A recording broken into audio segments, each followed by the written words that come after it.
In today's video, we've got a classic head-to-head between the long established and arguably the top ATO on the market, being the Tunze Osmolator, and the new kid on the block with lots of innovation, which is the Red Sea 3-in-1 ATO.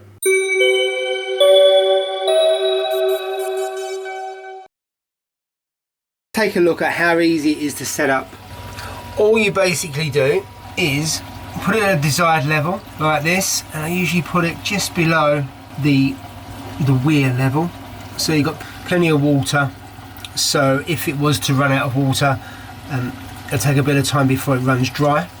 Follow the instructions, which are really easy. It's plug and play really. That's where the RO comes out. That's the pump. There's your sensors there. Put your pipe work so it's higher than your water level, so that when the pump turns off you get a natural break there. And always put the wire above the water level so you can't back siphon. You turn it on, you calibrate it, and that's about it. I think it took me about 10-15 minutes, but it's about 4 years ago I did that, but it was nice and easy, and I would score that 5 out of 5. If we now take a look at the Red Sea ATO and how easy that's to set up, well, it's a little bit more complicated than plug and play. First of all, you've got to obviously put your pump into the container, and you've got the non-return valve, and it's not really a valve, so it does actually put water into the container. So you got, especially in a nano where you haven't got a sump, you've got to bear that in mind and make sure you fit it correctly, otherwise you'll have water all in your cabinet. And then you've got to fit the actual dispenser, the water dispenser there. So that's pretty easy to do. The most complicated part is within the app. So you need to, with the cable, the pipe work, which is the red pipe there, you've got to do two things. One, how high is it from the pump in the sump, and also how much cable do you actually use, and you have to put that into the app. Now I found that when I first set it up, I measured the cable, all of that was fine, but the water ran dry in the container far before the alert came on the application. So it took me about 2 or 3 different fills to actually reduce both the length of the cable in the app and also the height as well, and now it's fine. So it's a little bit more complicated. Took about an hour to set up. The app is easy to set up, the app is easy to use, and all of that is fine. But it's something bearing in mind that if you don't really want any hassle, then I would say the Tunze is a better plug and play than the Red Sea ATO. So I would rate that as a 3 out of 5. Now look at ease of use. It's really simple. You just top up your water to the desired level, and that's it. What happens is when the water level is too low, the alarm will go off, and when the water level is too high, the alarm will go off. And if the pump is on for too long, it's got an automatic switch off, so you can't overflow with that, and then what will happen, it will retry. And if also the pump runs dry, it will turn off. It's really simple to use, and you can't really go wrong after 4 years. So for ease of use, I would give it 5 out of 5. It's not as simple as the Tunze, but it really helps in your container if you put your water level there. So that's 10 litres out of a 15 litre. And when you top up the water, I put it to 10 litres. I put that into the app, and then you're sorted. And the advantage of that, it actually then knows how much it's using and also how much is left. So it is really good in terms of letting you know when it's low, but in terms of ease of use, it is not just pouring the water. So again, I think as easy use, it is 3 out of 5, because really it's not as easy as the Tunze. On this, it is manual. So what happens is you've got a float switch there. So if that moves up, then it's too high. And you've got sensors at the bottom there.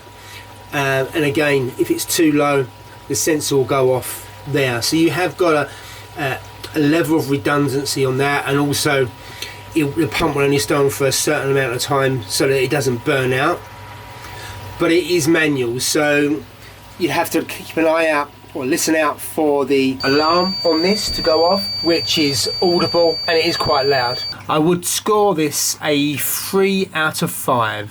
For me, this is when it really comes into its own on redundancy. So it's not just an auto top up when it comes to redundancy. But if we stick to that for one moment. So if the water goes below the sensors, then you can get an alert, or certainly it shows in the app that it's below. And if it goes too far below, then actually it'll go below the temperature.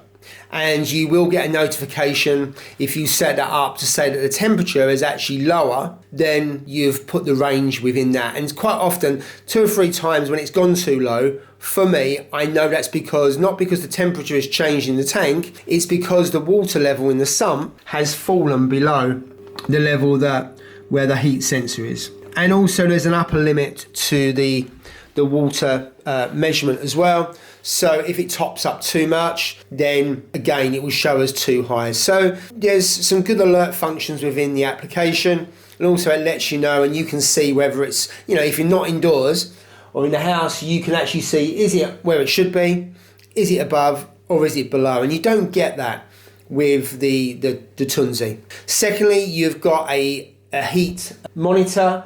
So if your heater was to fail, then the temperature obviously would go below the range. Or if your heater was locked on and it didn't switch off, it would go above, and you can see it's above. Now I've got a DD controller on here, so that will control the temperature and it would stop the heater from going above the level. So that's where the stability. So it's not a temperature controller, but it is a temperature monitor, and that has helped me as well, because I topped up the auto top up once and I forgot to turn it back on, and what happened was the water evaporated, it went below the level of the heat sensor, the temperature dropped on that, and when I looked I noticed that I hadn't switched it on, so it stopped the pump from running dry because there was that early warning.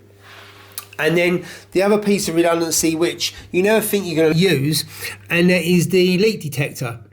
So that has actually been used before. So what happened was on this, for whatever reason, the skimmer went a bit mad and it skimmed over the top and down the back of the tank. That then ran down to the bottom here. The alarm went off, and I can see, and I'm a bit confused to begin with. I thought, is the tank leaking or anything like that? And it wasn't. And then I soon realised it was that. So that saved on a couple of things. First of all, it saved the floor. A little bit of water went into the cabinet, so it saved that. And also what would have happened is this would have kept on going and running down the back. The auto top up would have then kept on working, so it would have flooded more water onto the floor, and so on until it runs out and then the pump runs dry, or you put so much ATO into it your salinity isn't affected substantially, and that doesn't help your corals and it doesn't help your fish. So I'd say in terms of redundancy, it's pretty much spot on. So I would score this 5 out of 5. The last topic I want to cover is value for money. Now, the Tunze has been out for a number of years, has got a really good reputation in the marketplace. You see very few comments online of people that have had problems with it, either in setting it up or failure, whether it be on the pump or whether it be on the sensors. The only issue I hear is that sometimes the pump can be a little bit noisy, and it is a little noisy. Now, in terms of the price, in the UK it's about 180 to 190 pounds. And overall, I would rate it as 3 out of 5 for value or for money.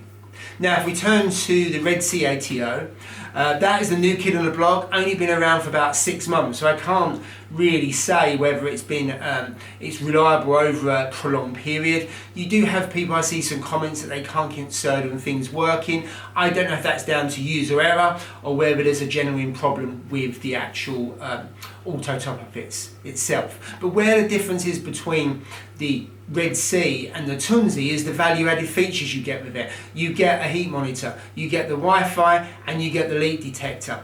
And the price point is £180 in the UK without the magnetic holder, and £200 with the magnetic holder. So it's on par with the Tunze, and for that and the value added with the additional features, I have to give that a 5 out of 5. So we're taking a look at both the Tunze and the ReefATO. And so what's the final scores on the doors? Now, the Tunze has scored 16 points and the Red Sea has scored 16 points. So you'd say it's a draw, and you'd say, oh Paul, for God's sake, get off the fence. You know, what's the better ATO? And I would say it depends. If you're looking for something that's plug and play and manual, and I've been using the Tunze for a number of years, then actually I would say go for the Tunze. If you're looking for something that's a little bit more complicated in setup, ongoing it's a little bit more complex, but not that complex I would say, to fill up the ATO and put it and dial it into the app, and also you want the additional features such as a heat monitor and also a leak detector, then I would say go for the Red Sea. The price point is virtually the same, so it really depends on what you want from reefing. Now I think going forward for me, I would almost expect the reefing products that I buy and the kit I buy to be linked to an app. More and more companies are doing that, and actually I think overall it brings you closer to your tank, even though it's more automation, because when you're out and about you can see if there's a problem with your tank. You can see if something needs topping up. Now I know for years and years and years people haven't had that, but I think it really helps your redundancy and it helps you to identify issues when you're not there. And a number of people say something went wrong with their tank when they're not there. So for me, I would go for the Red Sea because of those additional features that you get, and also it monitors it and it sends you messages. When there's an issue, you can see it more. So that's it. Go for the Red Sea, I would say. Unless, of course, you want a simple plug and play. Well, that's the end of the video. Thank you for watching. If you like this video, then obviously press the like button. It'd be great if you can subscribe to this video and my channel as well. But for now, thanks for watching and see you in the next video.